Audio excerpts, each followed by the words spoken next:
Oh, you damn right. Let's get a modcast going for a Tuesday. It is the new spring modcast, if you will. Jeff Ketchum taking care of some administrative things plus other stuff today. How did that tire blow? Anyway, he's dealing with some stuff. Jeff Ketchum We today. just call it Tuesday. Stop starting. Work Why do you start every Tuesday trying to explain away I know. why? Well, Catch is taking care of something. He's not here on Tuesdays. Right. He's not here on Tuesdays. It is Tuesday, so no Jeff Ketchum and no Alex Dunlap today, but that's because this is a special Tuesday. This is Combine Week. He and Cody are in Indianapolis. They're already over at the stadium dealing with Combine stuff, so make sure you check out Football with Friends at 6 o'clock this evening. We're talking to you here on this Tuesday evening at 6. Football with Friends. They'll have Tuesday through Friday shows this week. I'm Chad Hastings. Of course, that is Anwar Richardson of OrangeBloods.com. That is Jason Sukamel of OrangeBloods.com. You saw him on the Old Fashioned Show this morning. So we may be rehashing some of this information, but it's big information right now if you're a Longhorn fan, because maybe you got your coaching staff solidified. Anybody in the NFL need to know? Okay, can we do it now? Can we close it up?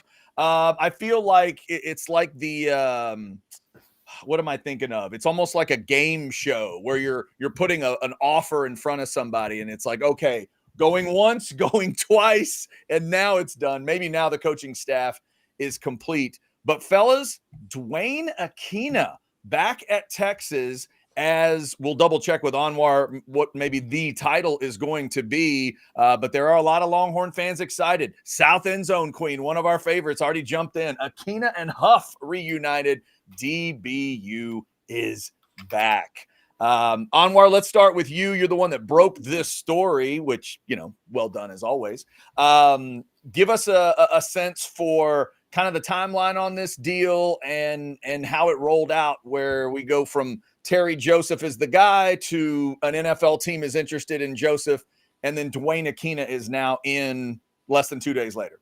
Well, I'll start by saying I think Texas fans can breathe a sigh of relief. I don't anticipate that there's going to be any more coaching movement at this point. So, there's probably some other coaches like, hey, what about me? Like, I'm pretty damn good. Like, nobody wants to hire me at the NFL. I can't be a coordinator. Like, what's going on here? But those guys, have to deal with some pay raises and everything to that effect. So, I was hearing for the last couple of weeks that Terry Joseph was an NFL candidate. Just was kind of wanting to see how that thing played out and see how that goes. So I'd say at least 2 weeks. That's been something that I've heard specific as relates to him. And of course, Texas obviously in the interim time, they had a DB opening and they were able to fill that one with the guy from Rutgers. And so, but I knew, and then Torrey Becton he got his thing, and the Jets went after him, and then they were able to kind of match him and keep him here. But Reynolds was always the wild card for me, and I wasn't quite sure what was going to happen and how that thing was going to play out. When I was hearing some things last week, it was like, yeah, that thing's still up in the air with him. We should have that thing probably sorted out pretty early by next week, and lo and behold, yesterday happens, and it's like, oh, Terry Reynolds is gone. and so I keep saying Terry Reynolds. It's Terry Joseph. Is that why somebody put Anwar Reynolds in the chat? Is that I will continually say what this Terry Reynolds, and I have no clue why. I don't know what the hell is going on here. Who is? I've done this Terry on 3 Reynolds? Straight shows. I noticed it. I didn't say anything, but I noticed it this morning too. Yeah. I don't know what I don't understand who the hell. It's like the ghost of something in the afterlife has taken over me, and I just keep talking about Terry Reynolds. And one day I'm going to find out who the hell Terry Reynolds is. Well, he's an Australian professional rugby league footballer. Anwar makes perfect sense. I don't think it's not Terry Reynolds. There's a died in Terry October Reynolds. 2007. Yeah, there's a Terry Reynolds who was in my life at some point that I just want. I got to get on Facebook. Yeah, Terry Reynolds is on my Facebook page, and I know that. Anyway, I don't know. I don't know what to tell you. I don't know what to tell you. You guys asked it. Last thing I'll say is You guys ask it in the chats, in the comments. I don't know. I wish that I'll go see a doctor or something. I don't know. Terry Joseph, though. I started hearing things about Terry Joseph. That's the guy I'm trying to talk about. And so, Joseph gets hired away, and pretty immediately, I hear stuff about Terry Joseph, and I'm hearing the name Dwayne Akina. I'm starting to hear the name Dwayne Akina. So people are asking me, like, hey, who are the candidates? Who are the guys that you're hearing? And I heard Akina pretty early in the day. And I heard that was probably going to be the hire. But like in anything with these things, they're always fluid. And you just never know, okay, all right, is he going to come back? And that's definitely wasn't going to be the name I was going to put out there. And God forbid he says, no, I'm not going to go. Then everyone just, I never lived that down. So because it's Austin, right? And so, or 85%. But, Sark interviews him yesterday, and they moved pretty quickly to put a ribbon and bow on this. As Jason points out, Akina was supposed to come here, be an analyst. I don't even think he got a key card, because at that point, I think it was like a day or so he was here technically, and then he was gone back to Arizona as a coach. And so, you obviously, you guys can expand a little bit more, but Akina was the first choice, and realistically probably was the only choice. And at the end of the day, another potential upgrade for Sark at a position that he definitely needed. So, it ended up being they lose Joseph, but they gain Akina. And I think if you're a Texas fan, you probably say to yourself, well, that's not the worst thing to happen in the world. Yeah. Jason, give me your reaction to it. Obviously, like in our chat, when I think the information comes out, there's something about Dwayne Akina's name that has a little bit of a really Dwayne Akina, not because he's not a great coach, but because he is the 68-year-old version of that coach. So I think there are some Longhorn fans thinking, all right, what exactly are you getting in 2025 with Dwayne Akina? So give me your reaction to hearing that it's not just a maybe, and it's not an analyst. This is Dwayne Akina taking over for Terry Joseph. Kind of all over the place. I was surprised how quickly it happened. Like Anwar said, Sark interviewed him yesterday. I mean, I'm like, was it even an interview? I was more like, hey, Dwayne, job's yours if you want it. Okay, cool. Do you want it? Like, it just happened so quickly. Terry Joseph announces Anwar reported he's leaving yesterday morning, and then early evening, wasn't even late at night, early evening, it's, hey, here comes Dwayne Akina. My reaction, Chad, I see a lot of comments in the chat, like, Oscar, he's an incredible coach, but can he recruit? I don't know the answer to that just yet. He was a good recruiter in his first stint at Texas, but that was a long, long time ago. It's a totally different world right now in recruiting and NIL, and you got to relate to these kids. Social media wasn't around back then, so you will see. I do know that he's really well liked by just about anybody I've ever talked to. Mm-hmm. I do know he is extremely energetic, and I say he was when he coached at Texas. I'm assuming that hasn't changed. High energy guys out there running around, jumping, yelling, screaming on the sidelines. So very likable guy. I think he'll do fine in that area. And I think Sark maybe views it, some of these hires Sark's made, they don't have recruiting chops, a lot of them. And even Blake Gideon, if we go back to his initial staff, but I think Sark views it, hey, this program sells itself. Sark is such a good recruiter of his own. And they're so close to getting over the hump in terms of winning a championship. He wants guys who can coach and develop. And the recruiting, as long as you're not a complete disaster, the recruiting will take care of itself. Dwayne Akina will not be a disaster at all. I don't care that he's 68. I think he'll be a good recruiter for Texas.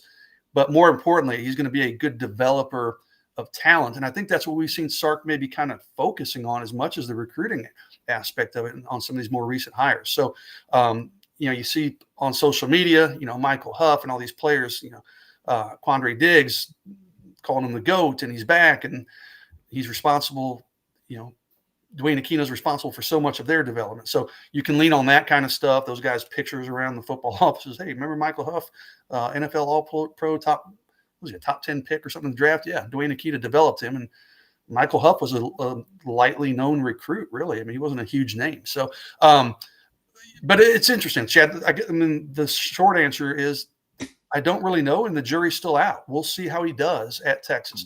I went back, and I don't want to go down a rabbit hole too much, and looked at all of the recruiting classes. Rivals' first recruiting class ranking started in 2022. Okay. Or I'm sorry, 2002. Okay. Akina started in 2001. So this would not have been his first class, but his first class, Matthew Melton, Adoree McCullough was a 5-star player. Aaron Ross was in that first class. Not bad. Yeah. And the next class, Brandon Foster, but then you had Michael Griffin, Terrell Brown was in that class. So you had some heavy hitters there. He didn't recruit a guy like Michael Huff, I don't think, because Huff, I think, was already there when Akina got there. But then his third year there, Drew Kelsom was in that group, was a borderline 5-star type player. 2005, when things are really humming for Texas, right? They took one DB, Ishia Adewegu. So it was kind of up and down some years, not always big numbers. And then towards the end of his time at Texas, the recruiting as a whole, not just his group, was kind of falling off. And that's why, he saw Mac kind of struggle the way he did towards the end. But, we'll see how it works out as a recruiter. But nowadays, with Texas playing so well, all the opportunities in Austin, the NIL opportunities, he's got a lot of ammunition he can use to support him. So I think he'll be just fine. But the proof will be in the pudding. Well, the interesting thing to me, Jason, is I'm fascinated whenever you start getting into talking to some recruits, because I can't wait to hear what they say, because when you talk about some of the things that have happened in the past, and I had this brief conversation this morning, when you talk about like the Michael Huffs in the world, Michael Huff was drafted in 2006. It's 2025. None of these recruits were born. Everybody else that you're mentioning, these recruits weren't born. They don't know. They have no clue who the hell you're talking about. And sure, they can Google it and go into the archives and all those kind of things. But, when you're recruiting against folks, they're going to talk about what have you done for me lately, not necessarily what someone did 20, 25 years ago. I can easily see when you're recruiting against an Akina, you can say, okay, yeah, he did that back then. What has he done since then?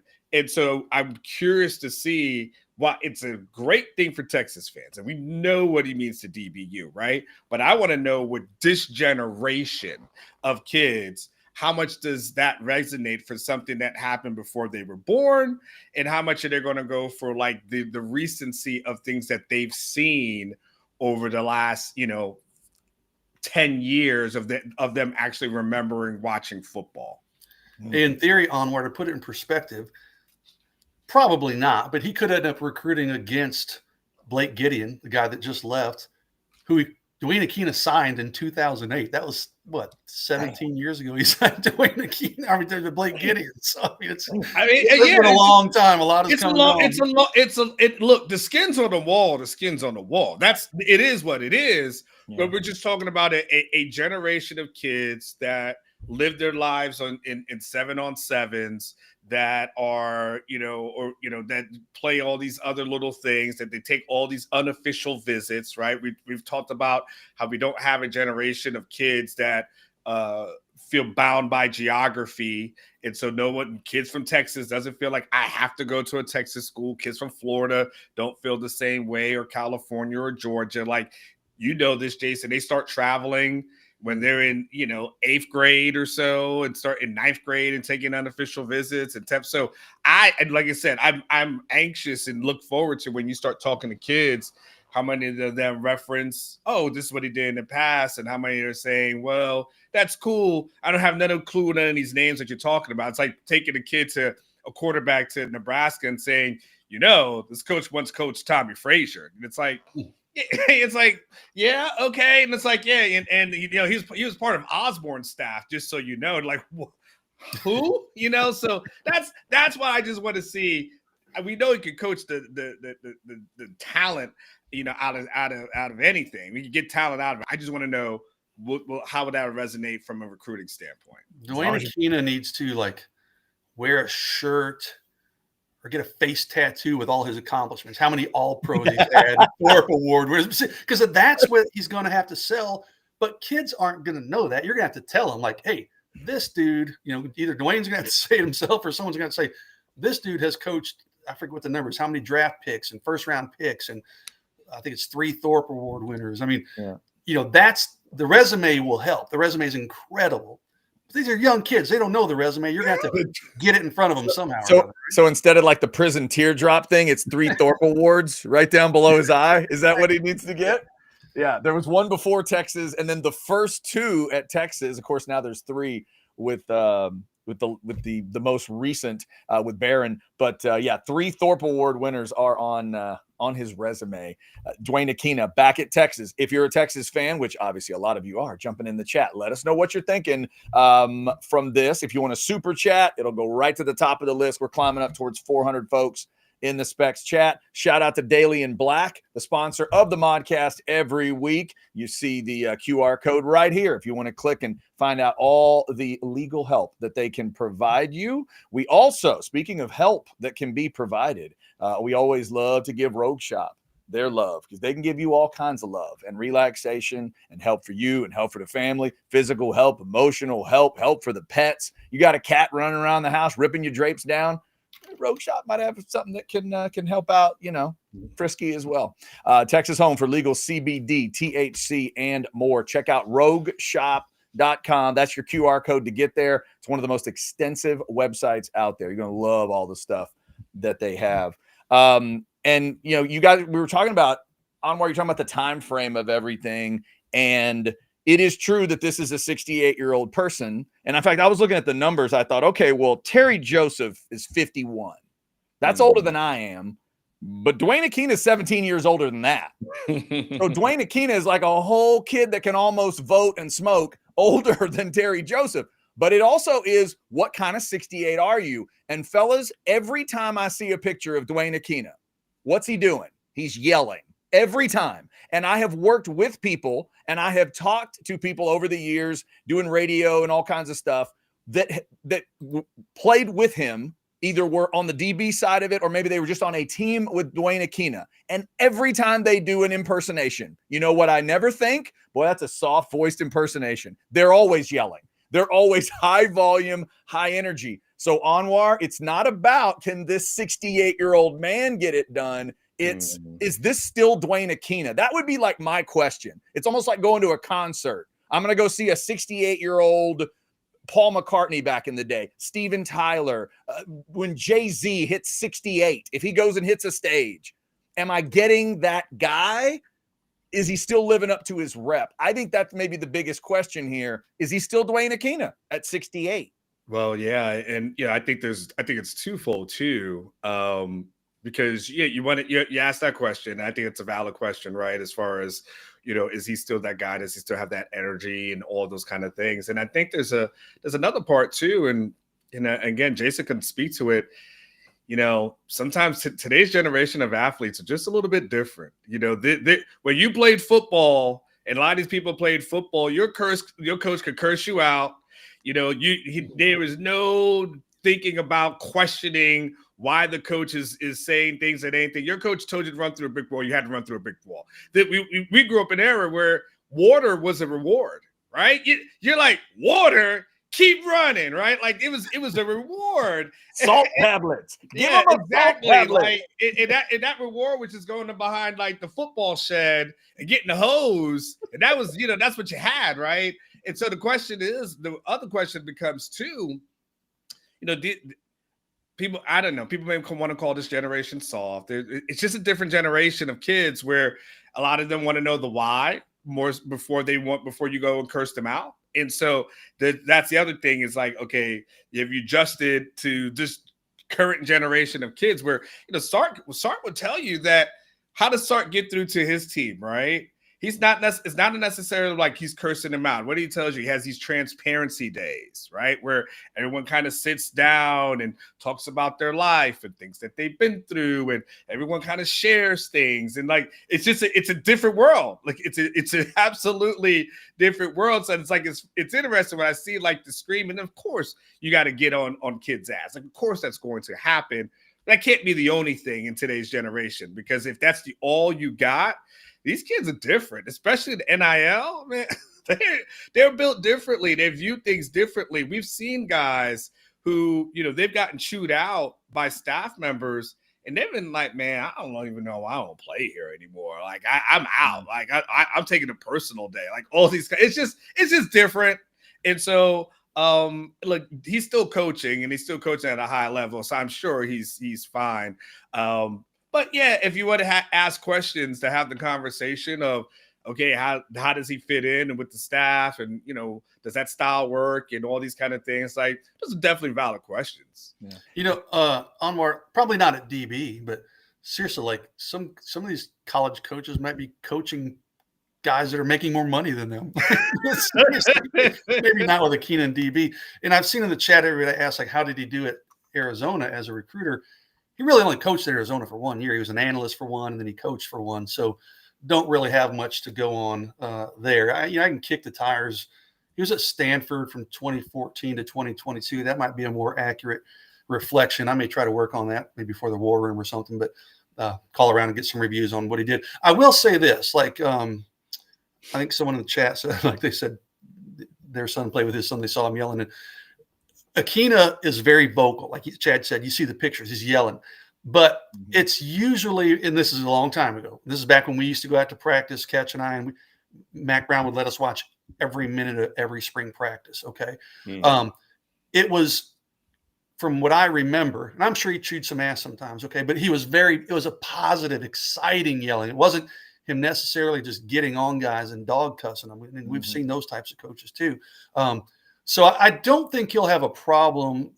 But Anwar, you're right. I mean, today's day and age, these kids, I mean, listen, they're celebrities from the time they're 16 years old, right? On social media and recruiting, and people like me blowing them up all the time. So you got to be careful with that in today's coaching. You got to balance that. You can't just choose some guy out all the time. And I don't think that's Akina's personality. He'll coach you hard, but he's going to yell with excitement. He's going to chest bump you. I mean, he's going to do that kind of stuff too. He's got a little bit of Pete Carroll in him in that way. You watch Pete Carroll, who's however old he is, running around and running up and down the sidelines. Dwayne Akina has some of that personality. It's an interesting comp. S. Roan he says, I remember him and Muschamp going ballistic when DBs would make mistakes. Oh, yeah, Muschamp's on a level of his own, though. Yeah, that dude was something else. But there's maybe that high volume is there. The other thing I thought of, Jason, as I was thinking about the recruiting aspect of this, in 2025, as you're talking to recruits, and obviously they've changed over the years to what maybe matters to them. Do you think it matters more to them? If I'm a DB on this team, or I'm a DB considering this team, is it more important that I get contact from Sark or maybe Kwiatkowski to kind of calm things down and discuss with me what's going to happen? Or am I holding back to wait and see about who you're going to get? And now it's Akina, and I'm thinking, all right, the relationship with Dwayne Akina, that's what's going to be critical. What does your gut tell you about DB? I know it's going to be kid to kid, but like in general, do you know what might be more important to these kids now? I mean, Sark's kind of the closer, if you will, and he's obviously heavily involved with a lot of guys, most guys Texas is recruiting. PK, not quite as much. But the position coach has to get you in the door. I mean, it's going to be Dwayne Akina, for the most part, that gets the foot in the door, gets guys on campus, identifies prospects and players. So, I think it's a little bit of both, I guess, is the answer. But no, Akina's going to have to carry his weight. Now, as soon as this hire is announced, I expect, like we said earlier, Texas will be all over social media blasting out the number of draft picks he had and the Thorpe Award winners and the All-Americans and all that stuff. So they'll put that in front of these kids as much as they can and as quickly as they can, or they should. I'm assuming they will.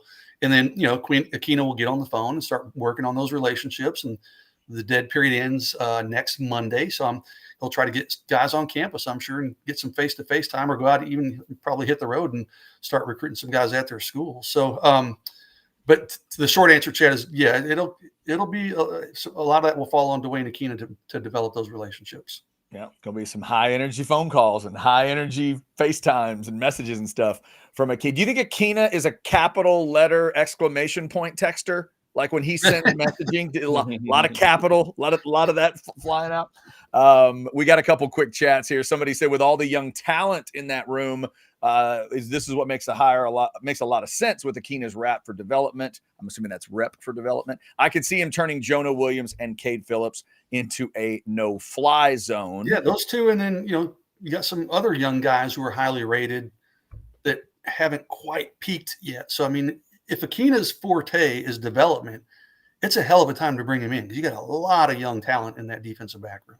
Yeah, and also just see what he can continue to do with Taft. See what Jelani McDonald can continue to do. Like Jelani McDonald's not exactly an aging veteran at this point, right? Yeah. Oscar, one of our eyes and ears on campus guys over there, Oscar on campus. Watching Akina get on guys is going to hit so hard. Energy, energy, energy. Anwar, I also think, you have Jason on every Tuesday on your show. I do the recruiting show with him. And one of the notes that I think is really cool right now that Jason will get from these different recruits is they want to be coached hard. And they'll ask questions, these specific questions about, how am I going to get coached? What's he like? Does he, it's not just, I know there's this thought when we get older, it's all about these kids don't want to work. But these kids, also, a lot of them learn what it means to be a 5-star and a high 4-star and everything. They want to get developed. And I think some of them do think about, hey, you're going to coach me hard. And Dwayne Akina is the kind of guy that'll let you know, hey, I don't care if I'm 68 or 28. We're going to coach you. That's what we do. I mean, the other thing too is they want to go to the league. I mean, that's the thing. I mean, at the end of the day, you can coach me hard if the end result is I'm going to go to the league.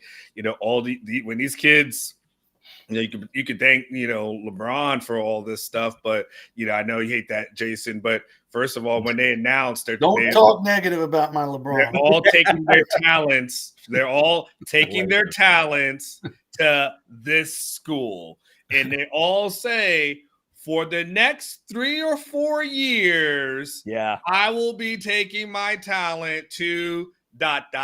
right? So I hate when I hear that, Anwar, because I'm like, well, you clearly don't care about your degree, right? All I think about is the power of LeBron. Every time I hear it, I just think, well, that's LeBron's effect on sports. Literally, that's it. So look, at the end of the day, and those kids feel like, Akina is going to be the guy that helps me get to the NFL, because that's ultimately where I want to be. Yeah, you coach me hard. It doesn't matter at that point. And look, he inherits a good room. So, I mean, there's the great part for him is that it's not like a desolate, barren room where he's looking at like, I don't know what I'm going to do with this. Like he's got a ton of talent to work with. Is a lot of talented guys in there. Future obviously NFL picks. So his job is just to bring that out of them. But sure, I think those guys will be coached hard, and but I think they'll be coached well. And I think that's kind of the most important thing is when you're losing a Gideon, and I think you're losing, a Terry Joseph. By the way, I just want to make sure I didn't say Terry Rennick.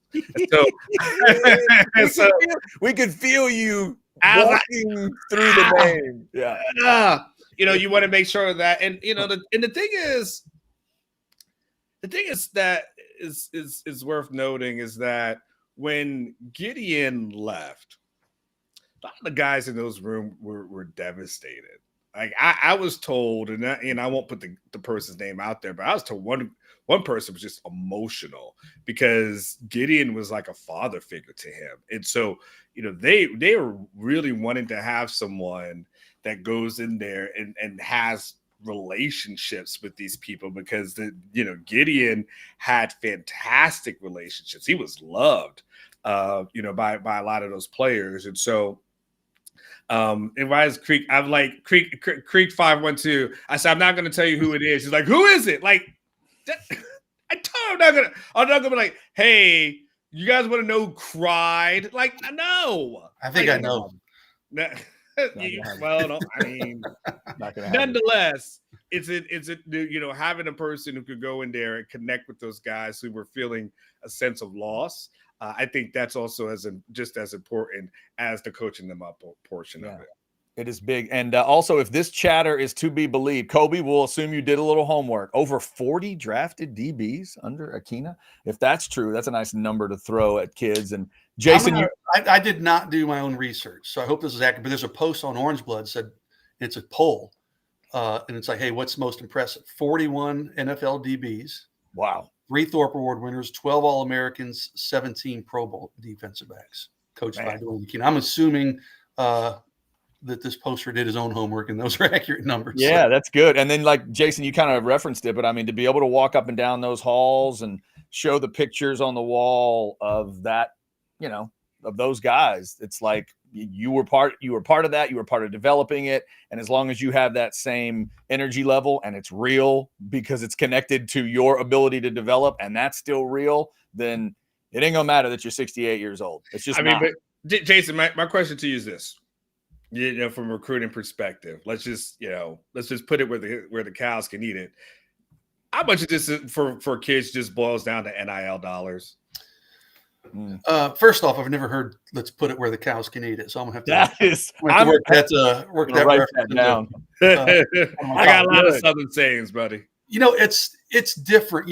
It's funny you ask that question, Omar, because I'm posting my 3-2-1 column this afternoon, and I did some Q&A stuff in there, and that was one of the questions. It's different for every guy, okay? I mean, your true high-end guys, that's huge. But, I mean, was that the only thing that sold to Corey Moore in Oregon? Absolutely not.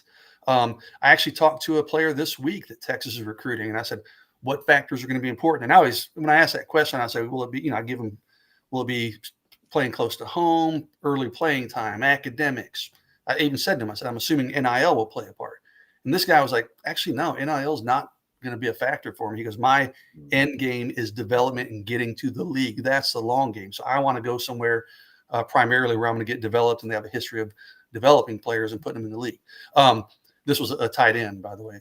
So he's looking at Texas's recent tight end history. So it's different from case to case, but if you're a 5-star type player, a Justice Terry, a Michael Fasusi, a DeCorian Moore, and you're now commanding, well into 7 figures, it's like, okay, I love this coach.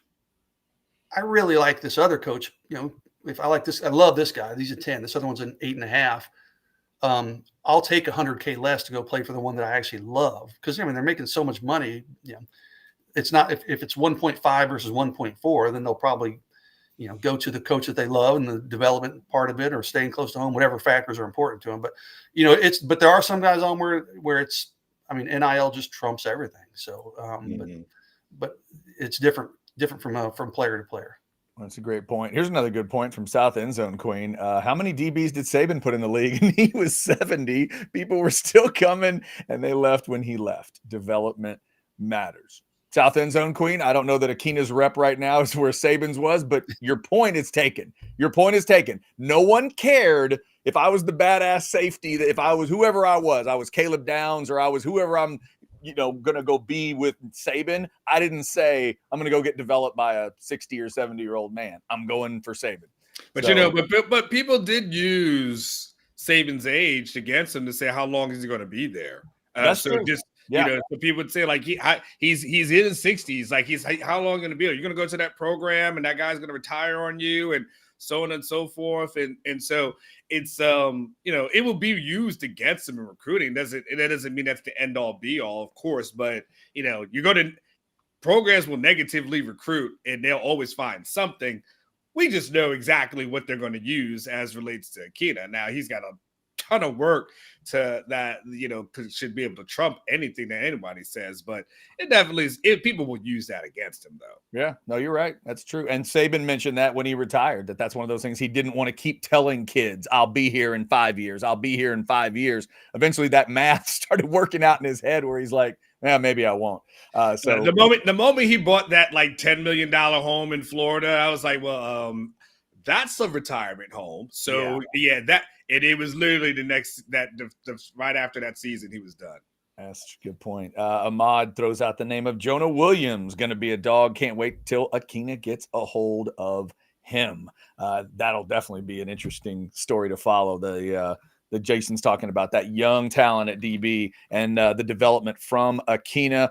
Roan reminding everybody to like and subscribe. We thank you for that. Roan, go ahead and like, subscribe, get those notifications here on Orange Bloods Live. Again, Alex dealing with combine stuff. Check out Football with Friends at 6 this evening.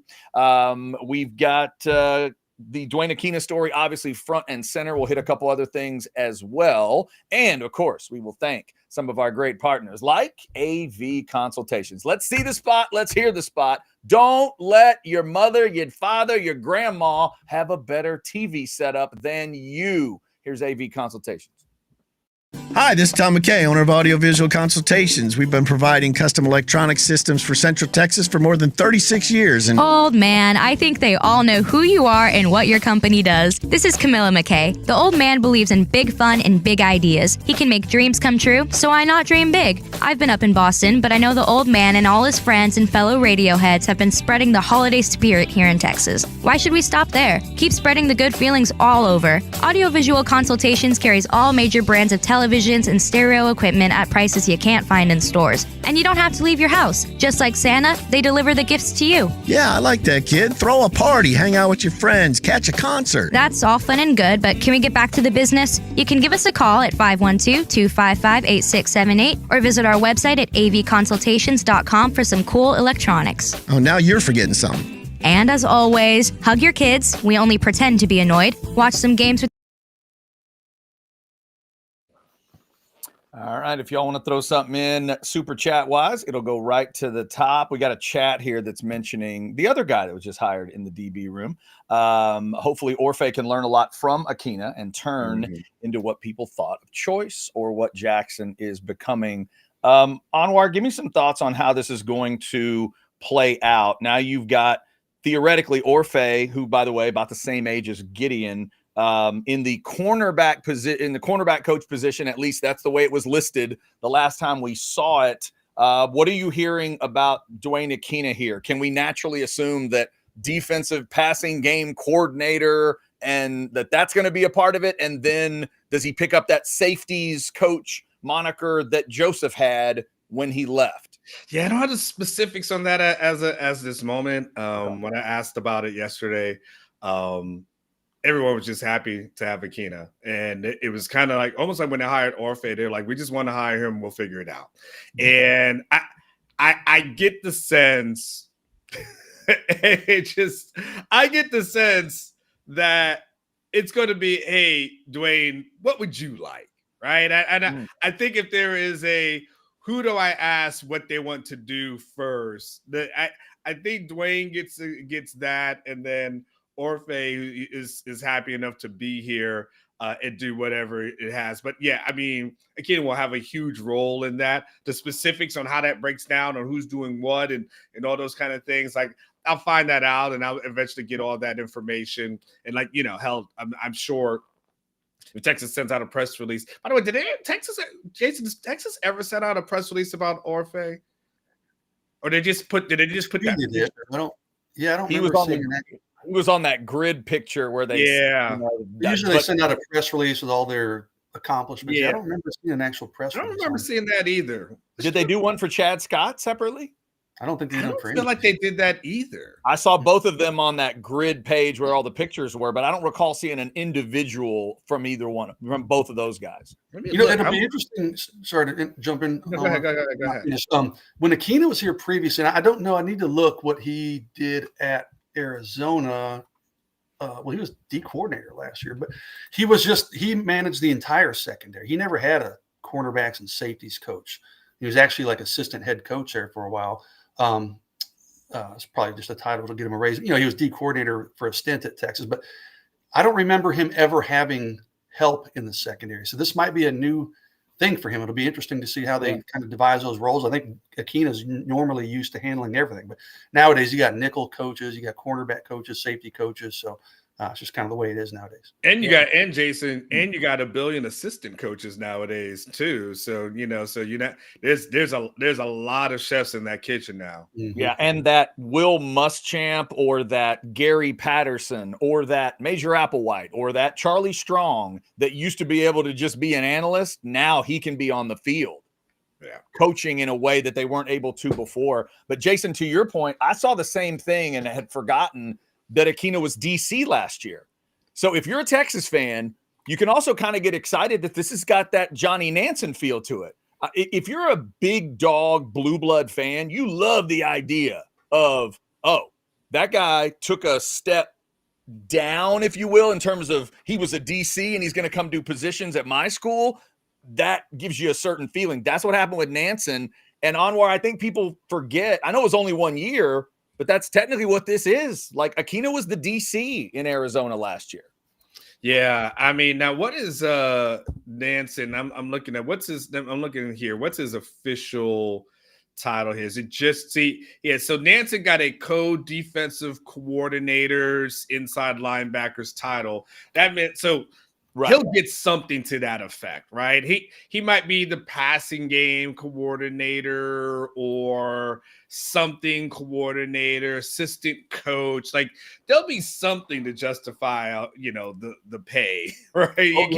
It just can't be, safeties coach, and that's we're just paying you $1 million for that. Like, what? By the way, chat or some. What did he make last year at Arizona? Can you find that up through a quick Google search what he made? Because I'm sure what he comes with is a pay increase and a title that goes along with that makes it all worthwhile to come home. So I think he'll have something attached to I'm seeing 785. Oh yeah, he definitely gonna have to clear. He'll definitely clear over $1 million in Texas. That's easy. Yeah, that's like $1.5 million easy if they wanted to pay him something like that. Yeah, I think that's probably true. If you have a thought on it, chat wise, let us know. You throw a super chat in as well. Of course, Daily and Black bringing you the Modcast each and every week. We also want to thank the good folks at Texas Card House. They bring you House Divided every Monday through Friday at 12. So, you'll see that kind of a logo up every once in a while, or maybe it's more that. There we go. You see that up a little bit. But also, we want to show you Hijack Poker. If you love online poker, it's back. If you're in the great state of Texas, you can get in, you can deposit and cash out at one of those 6 Texas Card House locations. But most importantly, you can play online poker anywhere in the state of Texas. Just go to hijackpoker.com. There's your QR code down there in the lower right. Scan it, get it on any device you want, and get to playing. All right. It is the Modcast / House Divided today, our 12 o'clock edition on a Tuesday, getting you all the information on this Dwayne Akina hire. And a lot of folks pretty excited about this. Oscar just wants to give him a volleyball clap. There you go. Volleyball clap for Dwayne. There will be no volleyball clapping from Dwayne Akina. That's not the clapping that he does. It's a much more energetic, high energy clap when that comes from Dwayne Akina. All right.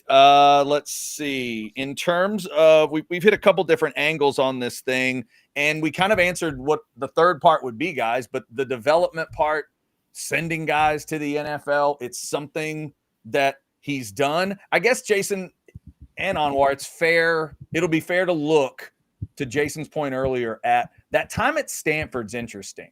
I think Akina got maybe a little lost in people's minds when he went to Stanford, because Stanford wasn't super impactful like Coach Shaw years, where, it wasn't like Andrew Luck time at Stanford. So I don't know. Maybe he gets a little lost there in the show. 9 years too, right? Or 2014 to 2022 is that 8 or 9? I don't know. I think that's 9. So, almost a decade, and it just feels like there's a little bit of invisibility there because of what Stanford kind of wasn't doing. Like they just weren't on everybody's mind. And in fact, every time the rumor would come back around, Anwar, for, hey, would Akina come back to Texas? Hey, what about Akina in Texas? And there's been a couple situations of either he was going to come back and then he's not. And then there was well, is he going to be an analyst? Well, maybe, but no, he's got a job over here instead of the analyst job. But every time it would come up, I would have to remind myself where he was. So you just, I guess we'd have to go back and look at that run at Stanford and then the little bit at Arizona. Was there heavy development going on? But then also, was he still sending guys to the league, even though it was from that Stanford and that Arizona? Yeah, I mean, I wish I would say I followed him in those years, but definitely didn't, And again, I'm sure it's on his Arizona bio, so it's I'm sure it's somewhere on there as far as what he was able to do over at Stanford. And I know I had his bio up here just the other day, yesterday at some point. So I think that for Texas fans though, it's almost like no one thinks about that. Like that doesn't, when we think about his legacy, and I'm sure he's got, guys who've been drafted. So, but when his legacy really is what, is obviously Texas. And I think that's what, he'll sell, more so than anything else. I don't think any of us think about Stanford. Hell, damn near forgot about it until you just mentioned it. And I don't even know what to make of Arizona. Yeah, right. Yeah, it is kind of hard to know. And again, I'd forgotten he was DC there last year. That kind of got by me. And I'm looking at the resume today. South End Zone Queen has an interesting point here. You have 3 defensive coordinators on that staff right now. I have no doubt this defense will be elite next year. Now, we need to get the goal line offense figured. Always with details with you, South End Zone Queen. And hopefully Chad Scott can do that. Yeah, he'll be a big part of that. And by the way, Chad Scott has been an OC. He has called plays. That's the other thing to remember. They just got a running backs coach that has been an OC, just like you're getting a DB's coach here that technically has been a DC in and by the way, for this guy who says I was 10 when Akina was here, like, stop it. Come on now. Stop it. I'm not, first of all, if you think I'm that young, God bless you. Say that more. But when he was here in what was 2001 or something like that, and I was covering the NFL, so I was a grown ass man then paying taxes. I wish I was a kid back then, but I sure wasn't. I'll just go ahead and make the joke for y'all. Dwayne Akina started at Texas when Kirk Bohls celebrated his 20th year at the Statesman. That's exactly where that happened. Yeah. I'm assuming that joke is coming, so we'll do that. Dwayne Akina and Kirk Bohls do know each other. If you guys want to head down that road, I believe they've met. They have met. If you want to throw us a super chat, it'll go right to the top of the list. I'm seeing almost 600 of you in the Specs chat. Shout out to Specs. They've got that wine sale that continues. You got about a week or so on that wine sale, so get yourself some good wine right now. Ooh la la, what a fabulous selection. I think I found my perfect pairing. You and Specs low prices. Specs huge wine sale going on now. Yeah, it is happening right now. Anwar, you made the reference early on, but just to reiterate, now that Dwayne Akina is in place, and I think the Saints might be done figuring out what their group's going to be. I don't think there's a whole lot of other staffs in the NFL that have to get built up. So right now, you would tell a Texas fan they can exhale, get a bottle of wine from Specs, and say, this is my coaching staff, at least for 2025?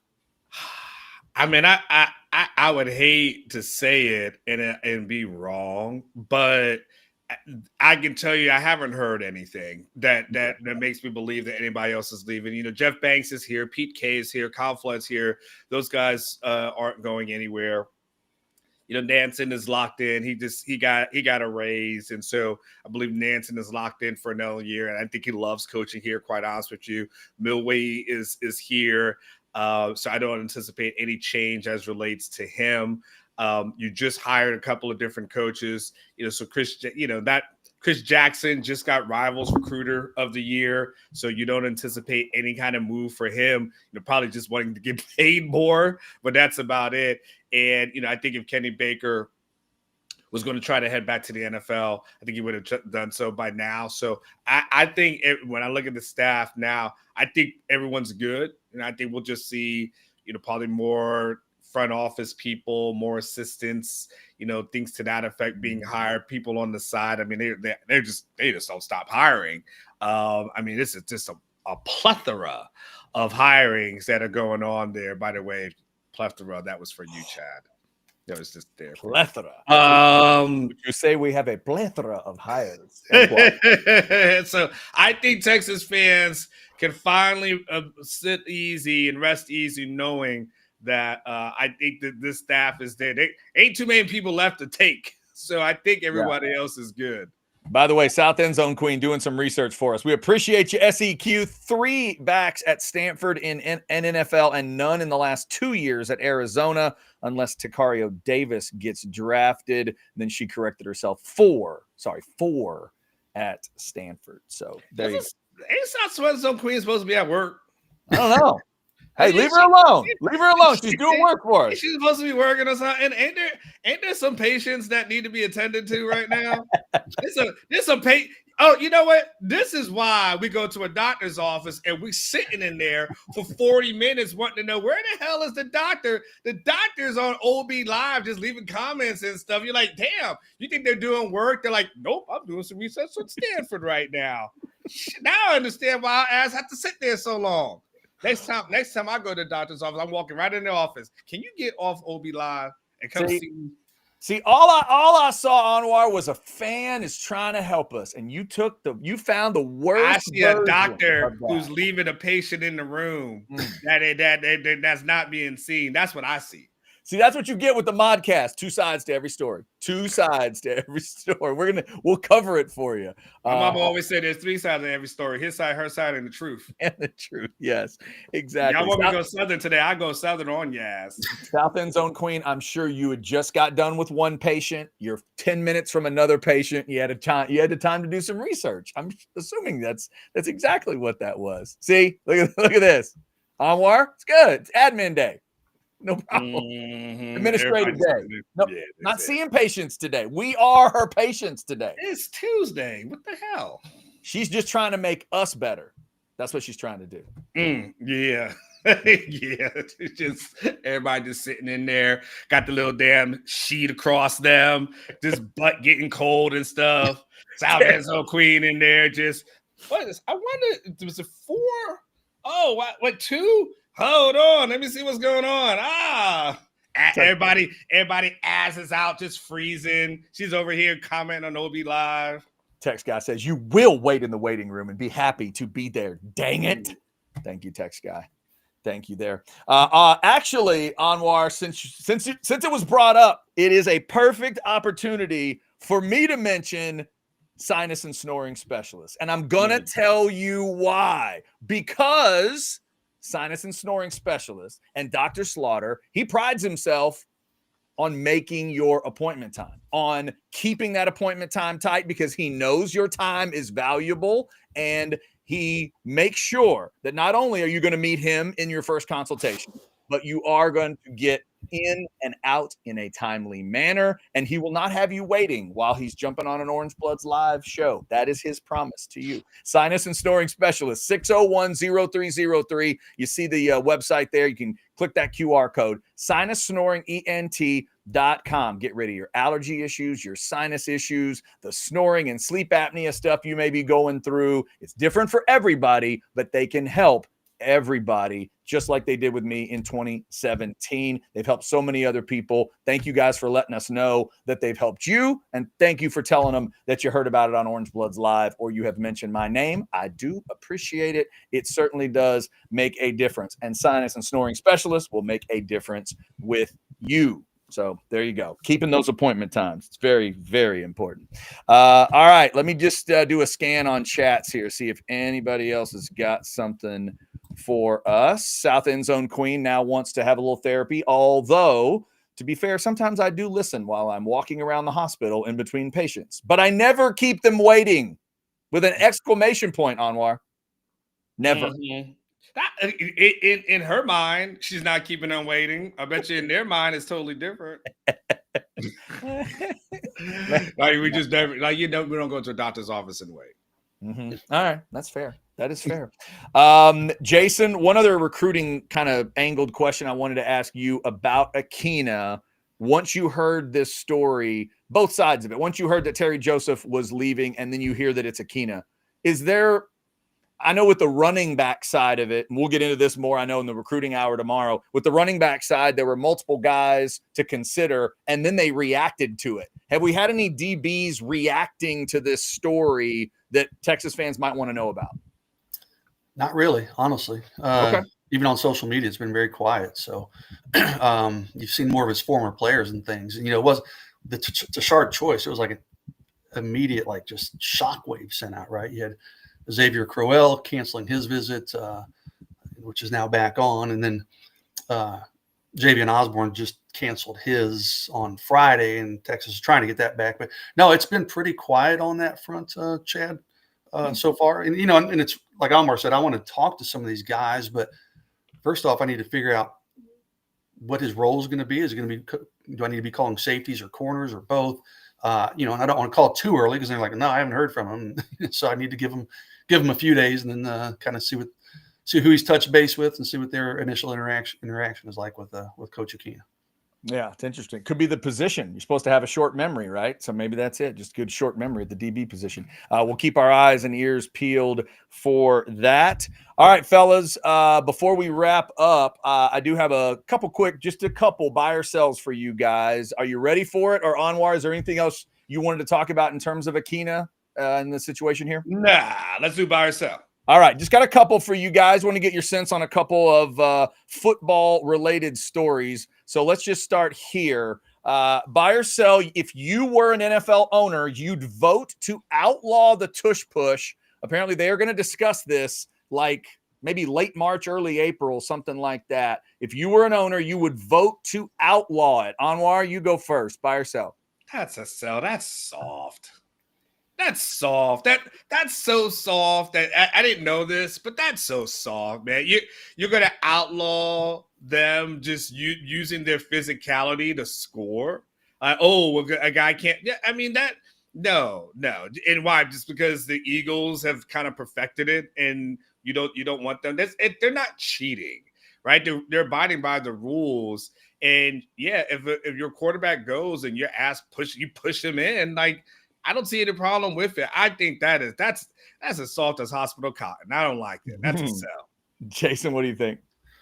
I'm with Almar. That's ridiculous. I did see that story this morning. Like one team has behind the scenes proposed it, and now they're going to talk about it and maybe vote on it.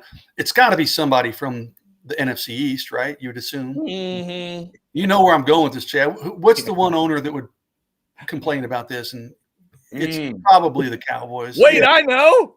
But it's like, it's not, is that really a football player? What's wrong with you? They're in alignment. I mean, no, there's nothing wrong with it just because you can't stop it. And Jalen Hurts squats like a 2,000 pounds, whatever the hell it is. You can't stop that guy. Tough shit. Figure something out.